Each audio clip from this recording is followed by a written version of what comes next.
গাড়ি তোমার, চালাবে কিভাবে ডিসিশন তোমার। সুতরাং যার তার হাতে স্টিয়ারিং ছেড়ে দিতে নাই, এটাকেও মাথায় রাখতে হবে।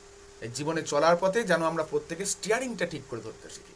আজকে আমাদের লেসন নাম্বার 6 অর্থাৎ সি ফিভার এই কবিতাটাকে নিয়ে আলোচনা করব। যদি আক্ষরিক অর্থ দেখি তাহলে তো অবশ্যই যেটা স্ক্রিনে তোমরা দেখতে পাচ্ছ যে সমুদ্র জ্বর যে নামটা দেওয়া হয়েছে, যদি লিটারাল মিনিং করা হয়ে থাকে, আক্ষরিকভাবে দেখলে সমুদ্র জ্বর কি বোঝায়। কিন্তু এই কবিতাটা আক্ষরিকভাবে বলতে গেলে যে অর্থ প্রকাশ করেছে, কবি কিন্তু আদপে সে অর্থটা মোটেও প্রকাশ করতে চাননি। কারণ এই গোটা কবিতাটা একটা রূপকধর্মী কবিতা। এই গোটা কবিতাটার একটা অন্তর্নিহিত অর্থ রয়েছে। প্রত্যেকটা স্ট্যান্ডজা আমরা পড়ব, স্ট্যান্ডজার থেকে বলা ভালো দুটো করে লাইন, কারণ প্রত্যেকটা স্ট্যান্ডজা তোমরা 4টে করে লাইন আছে দেখতে পাবে, কিন্তু আমি প্রত্যেকটা দুটো করে লাইন পড়বো এবং সেগুলোর লিটারাল মিনিং প্রথমে বলবো, আক্ষরিক অর্থ, তারপরে তার যেটা ইনার মিনিং বা রূপক অর্থ রয়েছে সেটাকে নিয়ে আলোচনা করব। ঠিক আছে, তবে তার আগে একটু কবি পরিচিতি সম্বন্ধে একটু জেনে নেওয়া যাক, যেমনটা আমরা প্রত্যেকটাতে জানি। কবির নাম কি? জন মেসফিল্ড। জন মেসফিল্ড, একদম স্পষ্ট বাংলায় দিয়ে রেখেছি, দেখো কি দেওয়া আছে। একাধারে ছিলেন কবি, তবে যেটা সব থেকে বেশি গুরুত্বপূর্ণ এই কবিতাটার সাপেক্ষে তার পরিচিতি সম্পর্কে কি, কবির পাশাপাশি তিনি কিন্তু একজন নাবিক ছিলেন। অর্থাৎ in his real life John Masefield was also a sailor. তাহলে স্বভাবতই বুঝতে পারছি তার লেখা এই কবিতাটার মধ্যে তার ব্যক্তিগত জীবনের একটা ছাপ থাকবে বা ব্যক্তিগত অভিজ্ঞতার একটা ছাপ থাকবে। সেই এক্সপিরিয়েন্সকে কাজে লাগিয়ে তিনি এই কবিতাটা লিখেছেন। কবিতাটার থিম কি? অদম্য ইচ্ছা বা ওয়ান্ডারলাস্ট। এই যে অদম্য ইচ্ছা, এই অদম্য ইচ্ছাকে কেন্দ্র করে তোমরাই পড়বে ভবিষ্যতে, তবে এখন অনেকটাই দেরি আছে, সবাই ক্লাস 10-এ পড়ছো তো, ক্লাস 12-এ গিয়ে পড়বে। আর একটি কবিতা আছে যেটাকে বলা হয় যে অদম্য ইচ্ছা শক্তির একটা সুপ্রিম উদাহরণ, সেটা হচ্ছে ইউলিসিস বলে একটি কবিতা আছে। ঠিক আছে, সেটাও কিন্তু এক নাবিকের সমুদ্রযাত্রা যাওয়ার কথা, যদিও ঘটনাচক্রে সে নাবিক রাজা। তিনি মানে অ্যাকচুয়ালি পদের দিক থেকে তিনি রাজা, কিন্তু রাজার থেকেও বেশি তিনি নাবিক হতে চান। তো এই কবিতাটাও ঠিক সেই রকম এক অদম্য ইচ্ছা শক্তি দেখতে পাবে। অদম্য ইচ্ছা শক্তিটা কোথায় বা কোথায় যাওয়ার জন্য?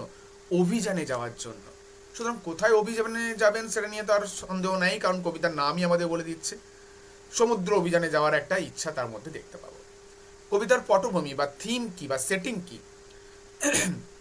উন্মুক্ততা, নিঃসঙ্গতা এবং নিঃসঙ্গ সমুদ্র। কবিতা পড়লে ক্লিয়ার হবে, এটা সম্বন্ধে আমি কোনো ধারণা এখন দিচ্ছি না।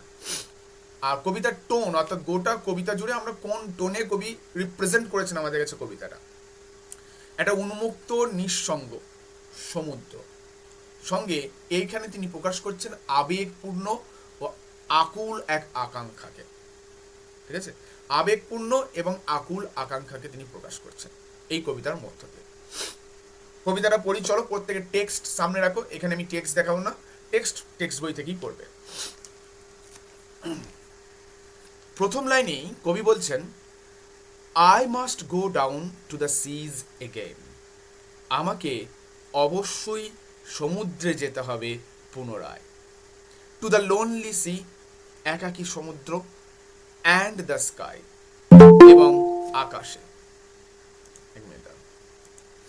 অ্যান্ড দ্য স্কাই এবং আকাশে, অর্থাৎ লোনলি সি এবং লোনলি স্কাই দুটোকে একসাথে তিনি বললেন, to the lonely sea and the sky, একাকী আকাশ এবং একাকী সমুদ্রে। And all I ask is a tall ship and a star to steer her by. এবং কবি বলছেন, আমার এই দীর্ঘ যাত্রাপথে আমি কি চাই?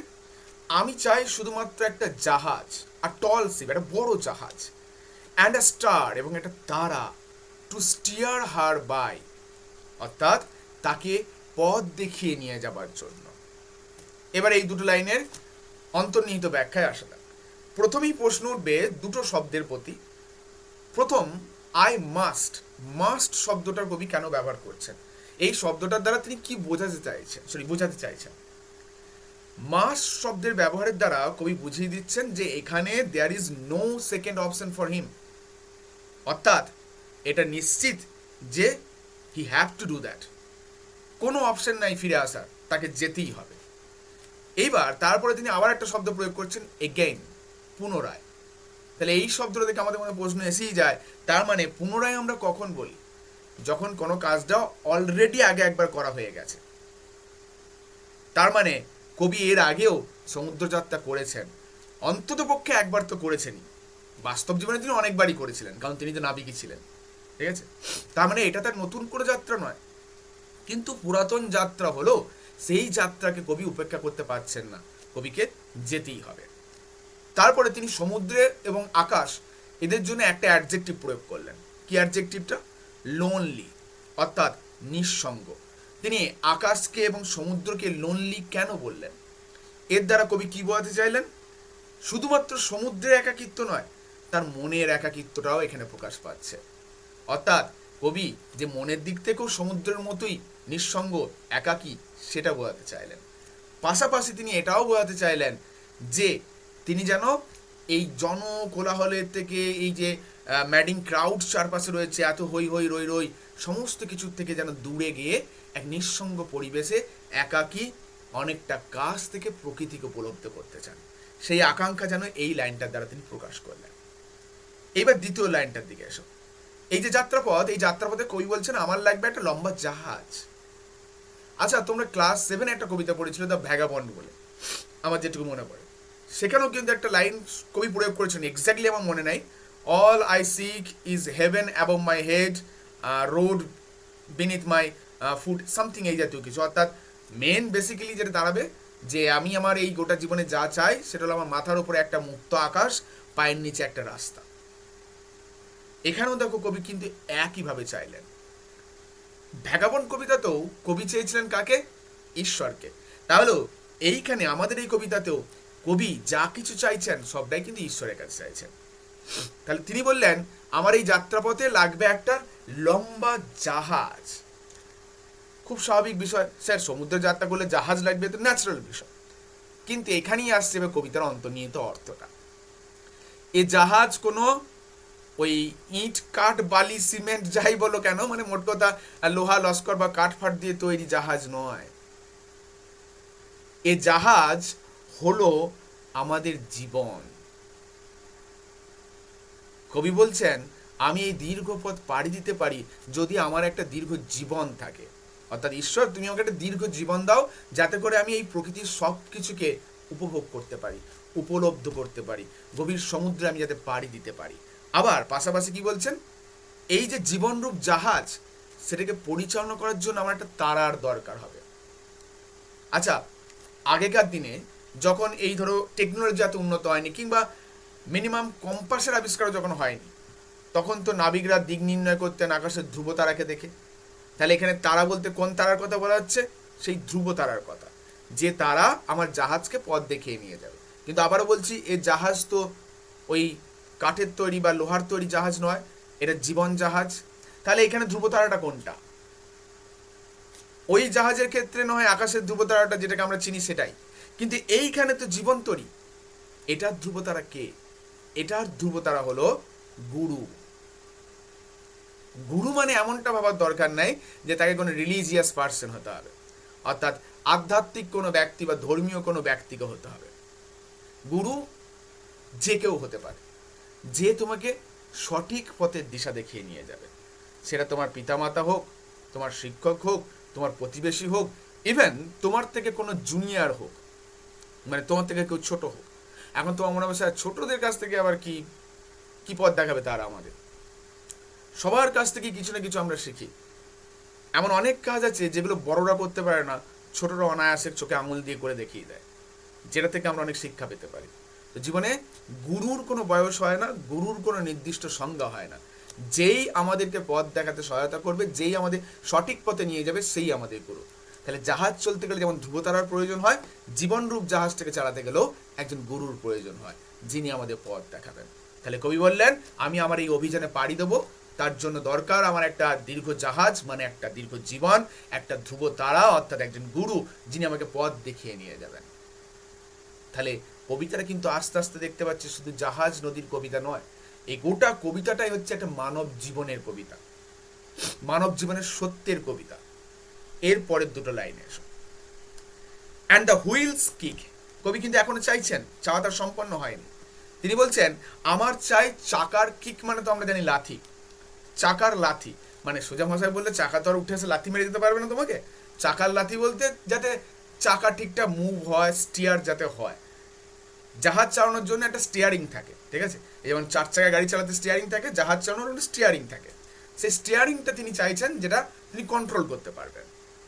পাশাপাশি তিনি কি বলছেন, অ্যান্ড দ্য উইন্ড সং, এবং আমি বাতাসের গান শুনতে চাই।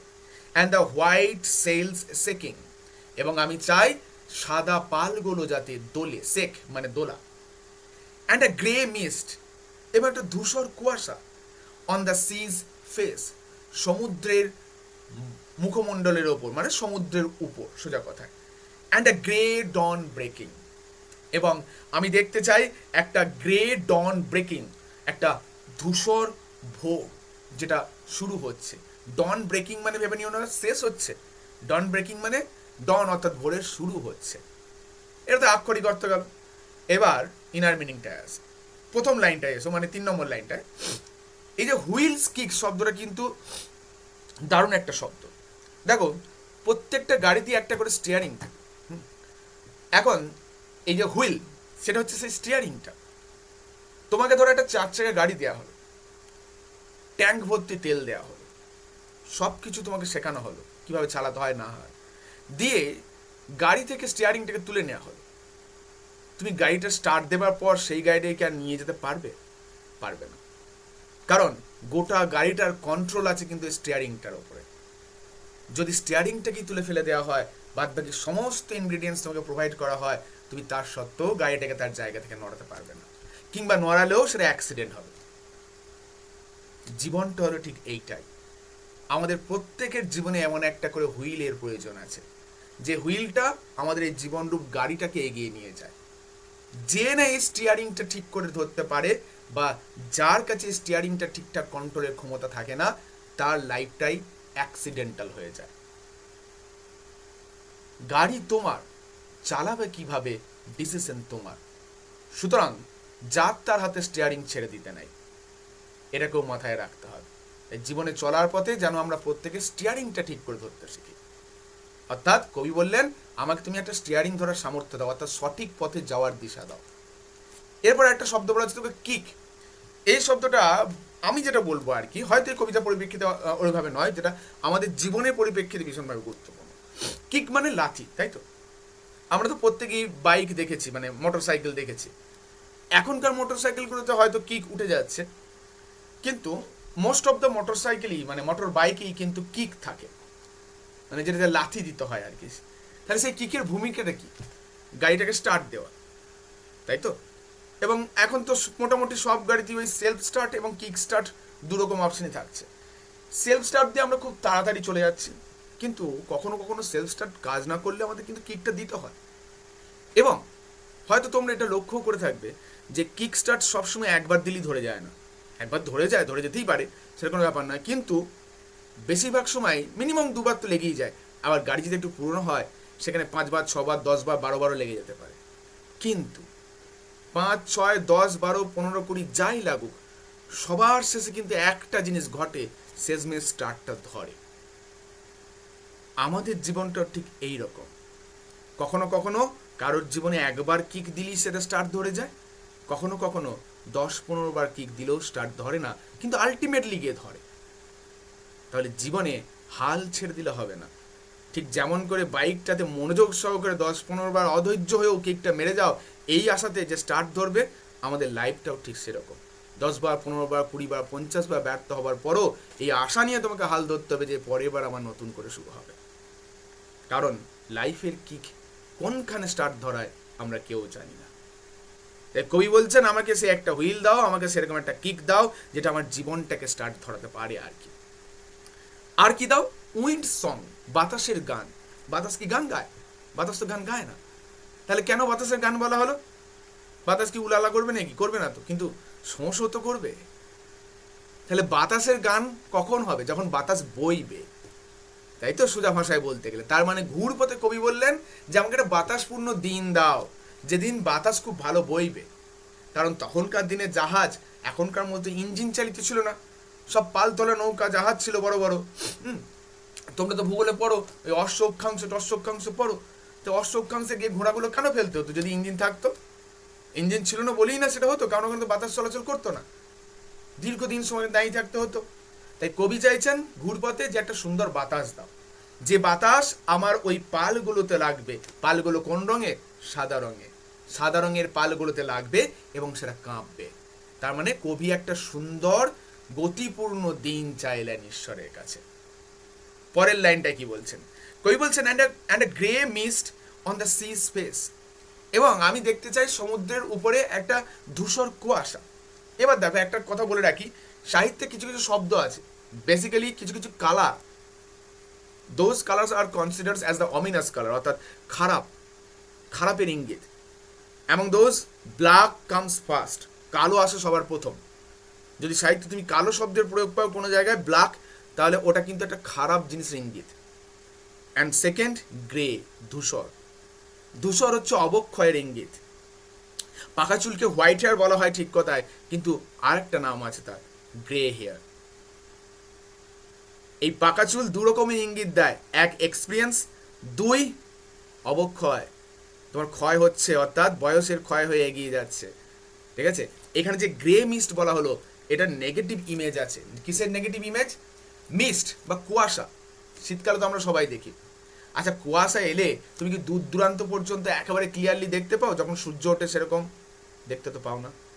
তার মানে কুয়াশা তোমার পথের বাধা, আর যা কিছু আমাদের জীবনে বাধার সৃষ্টি করে সেটাই তো আমার জন্য খারাপ। তাহলে কবি কিন্তু সবকিছু ভালো চাইছেন, পাশাপাশি খারাপটাও তিনি অ্যাকসেপ্ট করছেন। কারণ কবি বোঝেন জীবন মানেই ভালো মন্দের মিশ্রণ।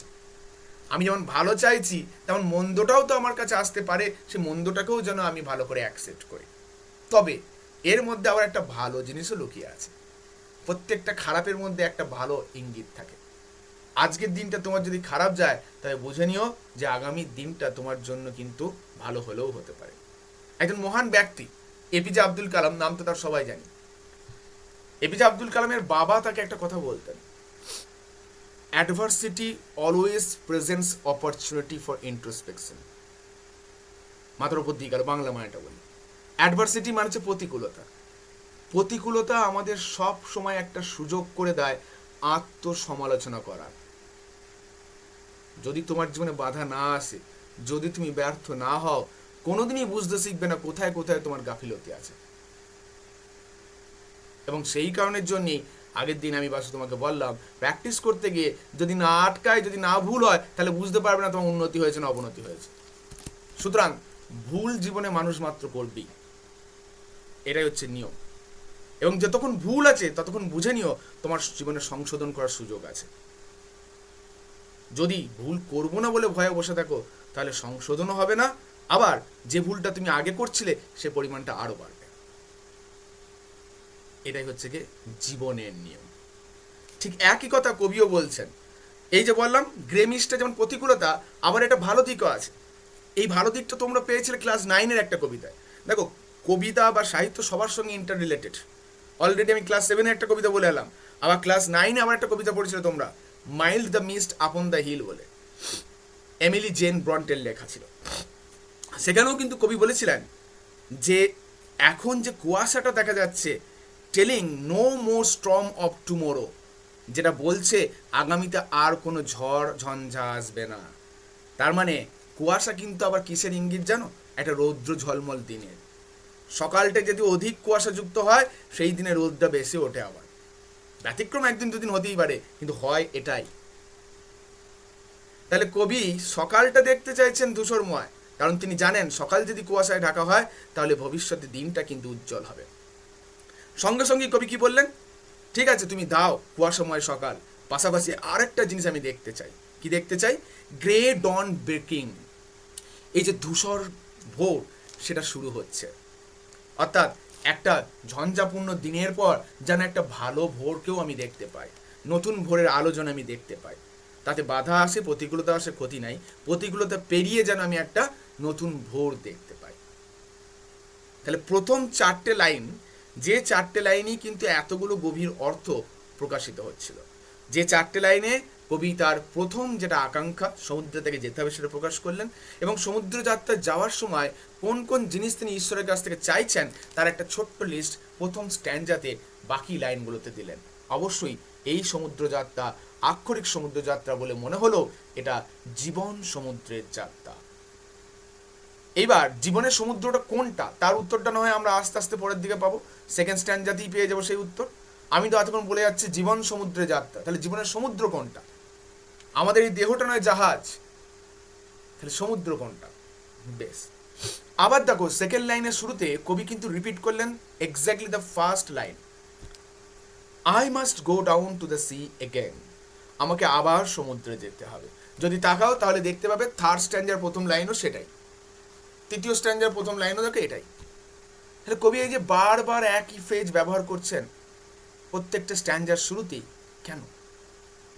কারণ তিনি আমাদেরকে অবগত করে দিতে চাইছেন যে there is no second option, পালাবার পথ নেই যাকে বলা যায়, অর্থাৎ আমাকে যেতেই হবে সমুদ্রে।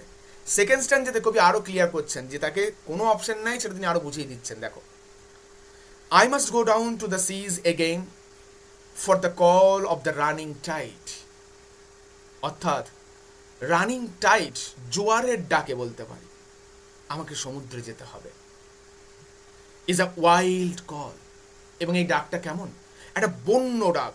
বন্য ডাক মানে যে ডাক কোনো বাধা মানে না। যারা বন্য হয় তারা কি হয়? বন্য প্রাণীরা কি হয় দেখবে, তারা একটু হিংস্র হয়, তারা কিন্তু কোনো বাধা মানে না।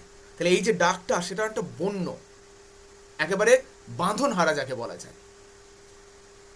ক্লিয়ার কল, একটা পরিষ্কার ডাক, that may not be denied, যেটা হয়তো উপেক্ষা করা যায় না। তাহলে কবি আক্ষরিকভাবে আমাদের বোঝালেন তাকে সমুদ্রে যেতে হবে, কারণ সমুদ্র তাকে ডাকছে, সমুদ্রের জোয়ার তাকে ডাকছে, যে ডাকটা একটা বন্য ডাক, এবং যে ডাকটাকে হয়তো বা উপেক্ষা করা যায় না, যেটা একটা পরিষ্কার ডাক। খুব ভালো কথা। আমাদের মনে হলো সমুদ্রের প্রতি কবির টান রয়েছে তাই তিনি কথা বলছেন, না।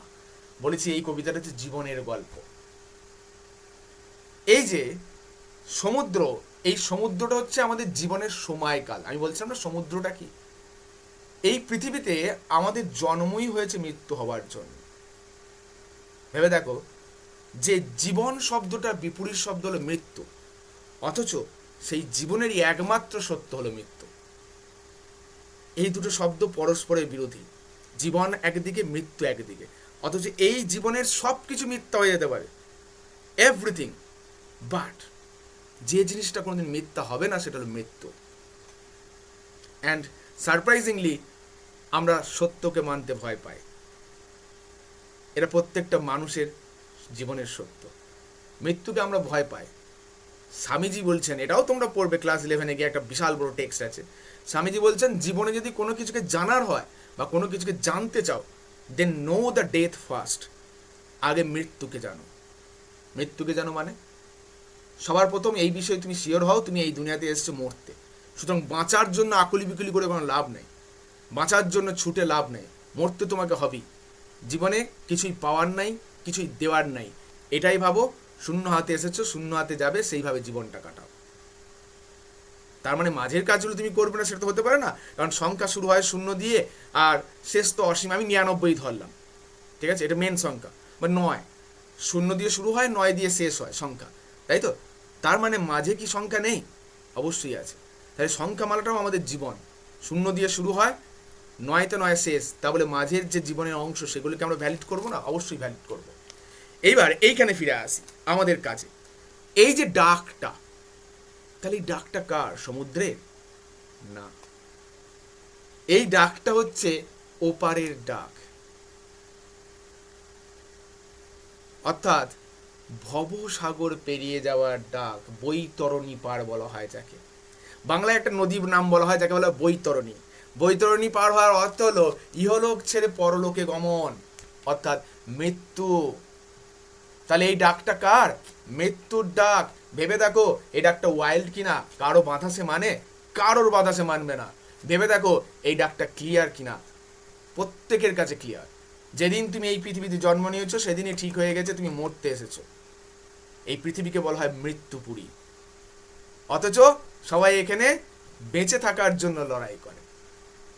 আর এই পৃথিবীর একমাত্র সত্য মৃত্যু, এটাই হচ্ছে মৃত্যুপুরী, আমরা এখানে বেঁচে থাকার জন্য লড়াই করি। তাহলে কবি বললেন এটা সেই মৃত্যুর ডাক যেটাকে উপেক্ষা করা যায় না, যেটা বন্য, যেটা পরিষ্কার এবং মে নট বি ডিনাইড, উপেক্ষা করা যাবে না, কারো সাধ্য নাই। সে রাস্তার ভিক্ষুক হোক আর মুকেশ আম্বানি হোক, যেদিন ডাক আসবে তাকে যেতেই হবে।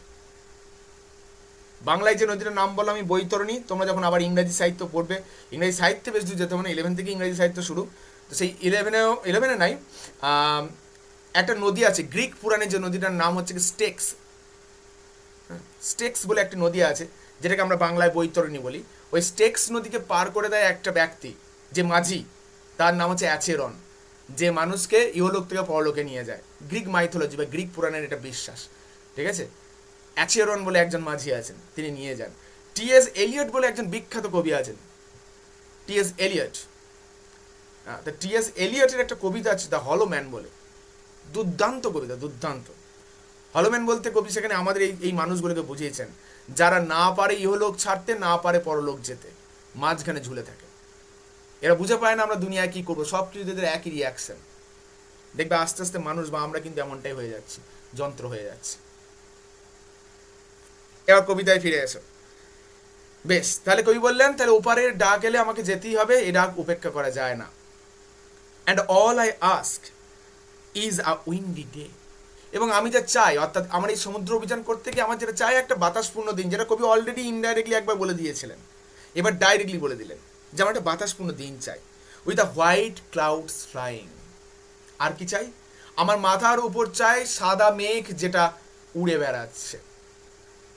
দেখো উইন্ডি ডে কেন চাই সেটা আমরা সবাই বুঝতে পারছি, বাতাস চাই, কিন্তু কবি সাদা মেঘ কেন চাইছে? আরে সাদা মেঘ কিসের ইঙ্গিত? কখন হয়? শরৎকালে, অর্থাৎ ওয়েদার যখন ক্লিয়ার থাকে। সাদা মেঘ চাওয়ার অর্থ হলো যাতে বাতাসটা পরিষ্কার থাকে বা আকাশটা, ওয়েদারটা যাতে পরিষ্কার থাকে। আবার পাশাপাশি মেঘ এখানে আবার একটা রূপক। মেঘ কিসের রূপক? স্বাধীনতার রূপক। কারণ মেঘ ইচ্ছা মতো আকাশে ঘুরে বেড়ায়, তাই কবি যেন স্বাধীনও হতে চাইছেন এই মেঘের চার মধ্য দিয়ে। আবার পরের লাইনে কি বলছে দেখো, and the flung spray and the blown spume and the seagulls crying. তাহলে তিনটে অ্যান্ড দিয়ে জুড়ে জুড়ে তিনি তিনবার তিনটে জিনিস চাইলেন। প্রথমবার চাইলেন ফ্লাং স্প্রে। আচ্ছা, স্প্রে মানে হচ্ছে জলের ছিটা, ফ্লাং মানে যেটা ছিটিয়ে পড়ছে বলতে পারো, ঠিক আছে। তাহলে তিনি চাইছেন যে কিছু ছিটিয়ে পড়া ছোট ছোট জলবিন্দু। আর কি চাইছেন? ব্লোন স্পিউম। স্পিউম হচ্ছে ফেনা, অর্থাৎ ফুলে ফেপে ওটা ফেনা। এবং সিগাল, সিগালের নাম তোমরা অলরেডি ক্লাস 9-এ একটা ওকে নিয়ে গল্পই পড়েছিলে, লেসন 8-এ ছিল তোমাদের, হিজ ফার্স্ট ফ্লাইট বলে একটা গল্প ছিল সিগালের, ঠিক আছে। সিগাল সম্বন্ধে তোমরা পরিচিত। বাংলায় একে কখনো কখনো শঙ্খচিল বলা হয়ে থাকে, বাট এক্স্যাক্টলি কিন্তু নাম দেওয়া যায় না সিগালের নাম শঙ্খচিল হিসাবে, তো শঙ্খচিলই ধরে নাও। তিনটে জিনিস চাইলেন। এবার প্রথমটা দেখা যাক কেন চাইলেন, এটা তারা কি প্রকাশ করতে চাইলেন। ফ্লাং স্প্রে মানে জলের ছিটা। আচ্ছা, যখন জাহাজ বা নৌকা কিংবা সব থেকে ভালো তোমরা বুঝতে পারবে যে স্পিড বোট যেগুলো হয়, যখন জলের মধ্যে চলে তখন জাহাজ বা নৌকার গায়ে যে জলগুলো থাকে এরকম দুই দিকে ছড়িয়ে ছিড়িয়ে পড়ে না? তাহলে কবি সেই ছড়িয়ে পড়া জলটা চাইছেন, তার মানে ইনডাইরেক্টলি তিনি কি চাইছেন? জাহাজের গতি। যদি গতি না থাকে জলটা ছেটকাবে কি করে? তাহলে তিনি ইনডাইরেক্টলি চাইলেন যে আমার জাহাজে গতি দাও। জাহাজে গতি থাকলেই তবেই না জলটা ছলকে ছলকে চারিদিকে ছড়িয়ে পড়বে। আবার স্পিউম বা ফেনা, ফেনা কখন সৃষ্টি হয়? ওই জাহাজ নৌকা যখন চলে জলের মধ্য দিয়ে, তখন জাহাজ নৌকার গায়ে দেখবে হালকা হালকা ফেনা ফেনা ফেনা ফেনা লেগে থাকে, যখন সে গতিতে চলতে থাকে। দাঁড়িয়ে থাকলে এটা হবে না। তার মানে এটা তো কবি ঘুরিয়ে চাইলেন জাহাজের গতি। এই যে ফেনার সৃষ্টি হওয়া কিংবা জল ছলকে পড়া, এগুলো তখনই হবে যখন একটা জাহাজ বা নৌকা বা যাই হোক তাতে একটা গতি থাকবে। তার মানে কবি চাইলেন ঘুরপথে নৌকার গতি। এইবার এতক্ষণ পর্যন্ত না এটা বোঝা গেল নৌকার গতি চাইলেন, মাঝখান থেকে একটা পাখির নাম নিয়ে এসে তিনি কি বোঝাতে চাইলেন? সিগাল ক্রাইং, শঙ্খচিলের ডাক। এটা তিনটে কারণ আছে। শঙ্খচিলটা তিনটে জিনিসকে বোঝায়। দেখো, প্রথমত শঙ্খচিল হচ্ছে স্বাধীনতার প্রতীক, সিম্বল অফ ফ্রিডম। শুধু শঙ্খচিল কেন, যে কোনো পাখি স্বাধীনতার প্রতীক। তবে শঙ্খচিলকে আরো বেশি করে ধরা হয় কারণ শঙ্খচিল একটা উদ্দাম পাখি, যে জীবনের কঠোর সময়ের একটা নিদর্শন। শঙ্খচিল ওই শান্ত পরিবেশে সমুদ্রে ওড়ে না। সমুদ্রের যে অংশটা শান্ত, যে অংশটা অপেক্ষাকৃত কম ভয়ঙ্কর, সেখানে শঙ্খচিল ওড়ে না। কখনো শঙ্খচিলকে তুমি ওই সি বিচের কাছাকাছি কোথাও দেখতে পাবে না। তোমরা তো নিশ্চয়ই গেছো, কোথাও পুরী বেড়াতে গেছো, কোথাও দীঘা বেড়াতে গেছো, কোথাও কখনো দেখেছো আকাশে এইভাবে শঙ্খচিল উঠতে? দেখতে পাবে না। কারণ শঙ্খচিল জীবনের সহজ সময়কে বেছে নেয় না, যেটা কঠোর, যেটা কঠিন, সেটাকে বেছে নেয়। দুটো জিনিস, এক, কবি শঙ্খচিলের দ্বারা বোঝাতে চাইছেন তিনি শঙ্খচিলের মতো স্বাধীন হতে চান, মুক্ত আকাশে তিনি উড়ে বেড়াতে চান, যেখানে কেউ তাকে মানা করার থাকবে না। যেদিকে মন চাইবে, যখন মন চাইবে, যতবার মন চাইবে তিনি ততবার সেদিকে যেতে পারেন। দুই, জীবনে কঠোর সময়কে তিনি ফেস করতে চান, বাকিদের মতো ফিরে আসতে চান না।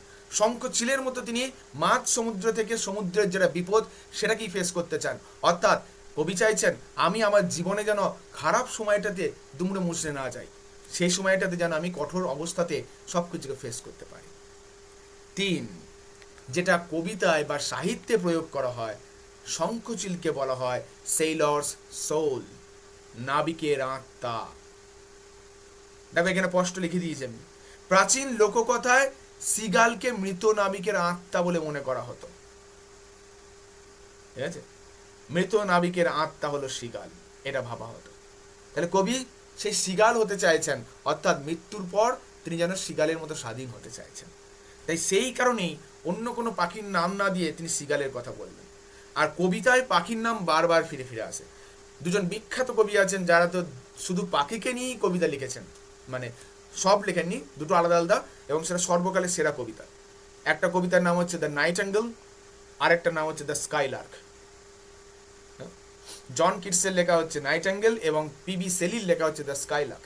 ওই শুধু স্কাইলার্ককে নিয়ে তিনি কবিতা লিখেছেন, তোমার লাইন হচ্ছে বোধ হয় 21-5, 110টা লাইন। আর এটা বোধ হয় 80টা মতো লাইন, নাইটেঙ্গেলটা 80টা মতো লাইন। এত বড় বড় কবিতা আছে শুধু পাখিদেরকে নিয়ে। শুধু ইংরেজ কবি নয়, বাঙালি কবিকেও তোমরা দেখেছো, জীবনানন্দ দাশকে দেখেছো এই শঙ্খচিলের নাম প্রয়োগ করতে। আবার আসিব ফিরে ধান সিঁড়িটির তীরে, হয়তো বা শালিক শঙ্খচিলের বেশে। হয়তো আমি লাইন মিস করলাম কিছু, বাট এটা বলেছেন তিনি। তাহলে বাংলাতেও শঙ্খচিলের ব্যবহার আছে, শঙ্খচিল স্বাধীন পাখি। এরপর কি বলা হচ্ছে দেখি, লাস্ট স্ট্যান্জা। এই লাস্ট স্ট্যান্ডার্ডে পুরোপুরি জীবনটাকে কিভাবে কবি কাটাতে চান সেটা উল্লেখ করেছেন। I must go down to the seas again, আমাকে আবারও সমুদ্রে যেতে হবে। To the vagrant gypsy life, এদিক ওদিক ঘুরে বেড়ানোর মতো যাযাবরের জীবনে। অর্থাৎ কবি তার জীবনটাকে যাযাবরের মতো কাটাতে চান। দেখো সিগালের উল্লেখ করে তিনি ইতিমধ্যে তো বুঝিয়ে দিয়েছিলেন তিনি একটা স্বাধীন জীবন চান। এই লাইনটাতে তিনি সেটা আরো পরিষ্কার করলেন আমাদের কাছে, যে হ্যাঁ তিনি একটা যাযাবরের জীবন চান। ওই যে ভ্যাগাবন্ড কবিতায় ভ্যাগাবন্ড যেমন চেয়েছিল কোনো প্রতিকূলতায় না মেনে সামনের দিকে এগিয়ে যেতে, মাথার উপরে আকাশ, পায়ের নিচে রাস্তা থাকলেই তার হবে, কবিও সেটাই চান, একটা ভ্যাগারেন্ট জিপসি লাইফ।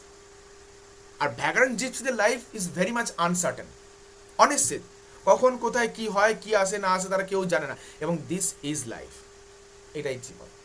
জীবনে যদি সব কিছু নিশ্চিত হয় তাহলে that is not a life, সেটা জীবনই নয়। ওই যখন ইসিজি ইলেকট্রোকার্ডিওগ্রাফ করতে যাও, গিয়ে দেখো গ্রাফটা ডিপিং ডাপাং করছে, অর্থাৎ ওঠানামা করছে। যদি তোমার ওই ডিপিং ডাপাং বা ওঠানামাটা ঠিকঠাক থাকে, তার অর্থ হলো তুমি সুস্থ এবং তুমি বেঁচে আছো। এখন ওই লাইনটা যদি ফ্ল্যাট হয়ে যায়, তুমি আর নেই। তাহলে যে জীবনটাই কম্পন দ্বারা মাপা হয়, ওঠানামা দিয়ে মাপা হয়, সেই জীবনে কি করে আশা করো সব সময় আমি একইভাবে সফল হব, একইভাবে সুখে থাকবো? থাকবো না। জীবনের নামই হলো ওঠা পড়া। যতক্ষণ উঠছি, যতক্ষণ পড়ছি, ততক্ষণ বেঁচে আছি, মানুষ আছি। এবং সেটা আরো অনিশ্চিত হয় ভ্যাগাবন্ডের জীবনে। কবি আরামে জীবন কাটাতে চান না। ওই যে প্রথমেই আমি যে কবিতার নাম বললাম ইউলিসিস, ওই কবিতাটাও ঠিক এই একই থিম। সেখানেও তিনি রাজা হয়ে আরামে জীবনটা চাইলেই কাটিয়ে দিতে পারতেন। তার বয়স হয়েছে আবার, হ্যাঁ, রীতিমতো আর কয়েক বছর হয়তো বাঁচবেন, ঠিক আছে। তো সেই অবস্থাতেও তিনি চাইছেন সমুদ্র অভিযান করতে। ইউলিসিসও চাইছিলেন সমুদ্র অভিযান করতে, এখানেও কবি চাইছেন সমুদ্র অভিযান করতে। ভ্যাগারেন্ট জিপসির লাইফ, জিপসি মানে যাযাবরের জীবন কাটাতে চেয়েছেন। টু দ্য গার্লস ওয়ে, কবি বলছেন আমি যেতে চাই কোন পথে? টু দ্য গার্লস ওয়ে, যে পথে শঙ্খচিল উড়ে যায়, অর্থাৎ যে পথটা অজানা। সমুদ্রের শঙ্খচিল কখনো নির্দিষ্ট গ্রাফ তৈরি করে তো ওড়ে না, তার যখন যেদিকে মন চায় সেদিকে চলে যায়। তাহলে কবিও তার ওই শঙ্খচিলের মতোই অজানা পথ অনুসরণ করে যেতে চান। অ্যান্ড দ্য হোয়েলস ওয়ে, শুধুমাত্র আকাশে শঙ্খচিলের কথা উল্লেখ করলেন না, পাশাপাশি বললেন আমি হোয়েলস অর্থাৎ তিমির পথ অনুসরণ করতে চাই। তিমির পথ অনুসরণ করতে চাই কেন? দেখো, আকাশে যেমন পাখি স্বাধীন, জলে তেমনি তিমি স্বাধীন, অর্থাৎ দুটো অংশের দুটো প্রাণীর নাম তিনি উল্লেখ করলেন। কেন তিমির নাম টানলেন? শুধু স্বাধীনতা বোঝানোর জন্য? সেটা তো সিগালকে দিয়ে অলরেডি বুঝিয়ে দিয়েছেন। তিমিকে তিনি উল্লেখ করেছেন স্বাধীনতা নয়, বাধাটা বোঝানোর জন্য। দেখো পরের শব্দে কি প্রয়োগ করা হচ্ছে, বলছেন যে the whales way where the winds like a rated knife, যেখানে বাতাস একেবারে শার্প ছুরি বা ধারালো ছুরির মতো কেটে যায়। আচ্ছা, এখানে যে সমুদ্রের কথা বলা হচ্ছে সেটা কিন্তু আটলান্টিক মহাসাগরের কথা বলা হচ্ছে, ঠিক আছে। তাহলে সেই আটলান্টিক মহাসাগরের জল কত ঠান্ডা আমরা সবাই জানি, সেখানে বাতাস কত ঠান্ডা আমরা সবাই জানি। তাহলে সেই ঠান্ডা জলের মধ্যেও তিনি কিন্তু নিজে স্বাধীনভাবে সব বাধাকে পেরিয়ে সামনের দিকে এগিয়ে যায়। কবিও তাই চাইছেন। কবি কখনোই এটা মানছেন না বা এটা বলছেন না যে আমি জীবনে যা চাইছি সব কিছু আমি পেয়ে যাব, সব সুখের হবে, স্বাচ্ছন্দ্যে আমার জীবন চলে যাবে, না। আমাকেও হয়তো জীবনে স্বাধীন হতে গেলে, তিমির মতো স্বাধীন হতে গেলে এরকম ধারালো কিছু বাধাকে, বিপদকে কাটিয়ে এগিয়ে যেতে হবে, যেমনটা তিমি এগিয়ে যায়। অর্থাৎ কবি মাথা পেতে জীবনের বাধা বিপত্তিগুলো আসবে সেটা স্বীকার করে নিচ্ছেন। And all I ask is a Mary yarn, এবং আমার এই যাত্রাপথে আমি কি চাই? একটা মেরি ইয়ার্ন, অর্থাৎ আনন্দময় একটা সঙ্গী, সঙ্গী বলছি গল্প, ইয়ার্ন মানে হচ্ছে গল্প, ঠিক আছে। ফ্রম আ লাফিং ফেলো রোভার, একজন সদা হাস্যরত ফেলো রোভার, ফেলো মানে হচ্ছে সঙ্গী, রোভার মানে নাবিক। অর্থাৎ কবি তার এই যাত্রাপথে একজন নাবিককে চাইছেন, যে নাবিক কিন্তু হাসি খুশি হবে, এবং তিনি চাইছেন তার সঙ্গে তিনি একটা মেরি ইয়ার্ন অর্থাৎ হাসি খুশির গল্প করবেন। অ্যান্ড কোয়াইট স্লিপ, এবং আমি একটা শান্ত ঘুম চাই। অ্যান্ড আ সুইট ড্রিম, এবং একটা মিষ্টি স্বপ্ন আমি দেখতে চাই। When the long tricks over, বা ট্রিক ইজ ওভার, যখন এই দীর্ঘ যাত্রাটা শেষ হবে। ট্রিক মানে যাত্রা। তাহলে আপাত দৃষ্টিতে এই দুটো লাইনকে দেখে মনে হলো যে কবি সমুদ্র যাত্রায় একা করতে তার ভালো লাগছে না যাত্রাটা, একজন সঙ্গী চাইছেন, যে সঙ্গীর সাথে বেশ হেসে খেলে মজার গল্প করে কাটিয়ে দেওয়া যাবে, এবং যাত্রাটা শেষ হলে তিনি একটা শান্ত একবার একটা সটান ঘুম দিতে চাইছেন, এবং ঘুমিয়ে ঘুমিয়ে একটা খুব সুন্দর স্বপ্ন দেখতে চাইছেন যখন এই সমগ্র ট্রিক বা যাত্রাটা, সমুদ্র অভিযানটাতে শেষ হয়। কিন্তু এই যে অভিযান, সমুদ্র অভিযানের যাত্রা শেষ হওয়ার কথা বলা হয়েছে, সেটা তো বাবা সমুদ্র যাত্রা বা জাহাজ নিয়ে যাত্রার কথা নয়, এটা জীবনের যাত্রা শেষ হওয়ার কথা। এই যে কবি উল্লেখ করলেন, তিনি চান একটা শান্ত ঘুম, that's mean the eternal sleep, চিরন্তন ঘুম, অর্থাৎ মৃত্যু। তাহলে জীবন নদী পার হয়ে যাবার পর কবি এমন একটা মৃত্যু চান যেটা সুখের হবে, শান্তির হবে, কোনো যন্ত্রণার হবে না। এবং কবির বিশ্বাস হয়তোবা মানুষ জীবনে সুস্বপ্ন বা ভালো স্বপ্ন তখনই দেখতে পারে যখন সে চিরন্তন ঘুমের দেশে প্রবেশ করে। কারণ যতদিন মানুষ জীবিত আছে তার মাথায় দুশ্চিন্তা আছেই, স্বপ্ন বেশি দুঃস্বপ্ন হয়ে আসে সুস্বপ্নের জায়গায়। তাহলে কবি একটা শান্ত ঘুম অর্থাৎ একটা মৃত্যু চান, যে শান্ত ঘুমের পর তিনি হয়তো সুন্দর স্বপ্ন দেখতে পারবেন যখন তার এই দীর্ঘ যাত্রাটা সম্পন্ন হয়। কিন্তু দেখো, তিনি বলছেন যে একটা হাসি খুশি সঙ্গী চান। হ্যাঁ, প্রত্যেকটা মানুষই জীবনে একজন সঙ্গী চান যার সঙ্গে তিনি সারাটি জীবন কাটিয়ে দিতে পারবেন, ঠিক আছে। এই যে আমাদের সমাজে বিবাহ প্রথা, এটা কারণটা কি? এইটাই যে জীবনে চলার পথে যে মানুষ কারো না কারোর সঙ্গে কোথাও না কোথাও কিছু গল্প বলে কাটিয়ে দিতে পারবে। তবে শুধুই তিনি বিবাহের কথাটা বলছেন না, তিনি বলছেন আমাদের এই জীবন সমুদ্র পার করতে আমাদের প্রত্যেকেরই একটাই চাহিদা থাকে, সেই চাহিদাটা হলো একটা হাসি খুশি পরিবেশ, একটা হাসি খুশি সঙ্গী সাথী, যাদের সঙ্গে আমরা জীবনে যটা দিন কাটাতে এসেছি তটা দিন অন্ততপক্ষে আনন্দে কাটিয়ে যাব, কোনো দুঃখ নিয়ে নয়, কোনো আফসোস নিয়ে নয়, কোনো কষ্ট নিয়ে নয়। অর্থাৎ শেষমেশ কবি হেসে খেলে জীবন কাটিয়ে এক শান্তির মৃত্যুকে বরণ করে নিতে চান, এবং এই মৃত্যু পথে পৌঁছানোর সময় তিনি কিন্তু কখনই সুখের জীবন চাইছেন না। তিনি ঝড় ঝঞ্ঝা সব কিছু আসবে মেনে নিচ্ছেন, তবু তিনি বলছেন যে ওই সমুদ্রে আমাকে পাড়ি দিতেই হবে। অর্থাৎ জীবন সমুদ্রে প্রত্যেকটা মানুষকেই আমাদের পাড়ি দিতে হবে। আজ আমরা সবাই বাবা মার আন্ডারে রয়েছি, সুখে রয়েছি, কিছু বুঝতে পারছি না। কয়েক বছর বাদ যখন আমরা সবাই বড় হব তখন বুঝতে পারবো যে জীবনের ঝড় কখন ওঠে। মনে করে দেখো, সমুদ্রের মাঝখানে যেমন ঝড় ওঠে বা সমুদ্রের মাঝখান যেমন অনেক বেশি বিপদ সংকুল হয়, জীবনের মাঝের বয়সটাও অতটাই বিপদ সংকুল হয়। কারণ প্রথম জীবন এবং শেষ জীবন মানুষ অন্যের ওপর নির্ভর করে কাটায়, মাঝের জীবনটা নিজের ওপর নির্ভর করে কাটায়। এই মাঝের জীবনটাতে বা সমুদ্রের মাঝে যে নাবিক হাল ধরতে জানে সেই নাবিকের নৌকা বা জাহাজ টিকে থাকে, আদারওয়াইজ বাকিরা ভেঙে পড়ে। ক্লাস 9-এর দ্য নর্থ শিপ কবিতা, এরা মাথায় রেখো। নর্থ শিপ হাল ছাড়েনি, তাই শেষ দেরি হলো, দূর পথে গেছে। কারণ জীবনে আমরা সবাই সমানভাবে দ্রুত সফল হব না। প্রথম জাহাজটার মতো ভাগ্য আমাদের সবার হবে না, কিন্তু দ্বিতীয় জাহাজের মতো যেন আমরা হাল ছেড়ে না দিই, হাল ধরে থাকতে হবে, সফল আমরা হবই, তবেই না প্রকৃত নাবিক হব। সুতরাং এই সি ফিভার কবিতা একটা জীবনের কবিতা, শুধুমাত্র সমুদ্র অভিযানের নয়।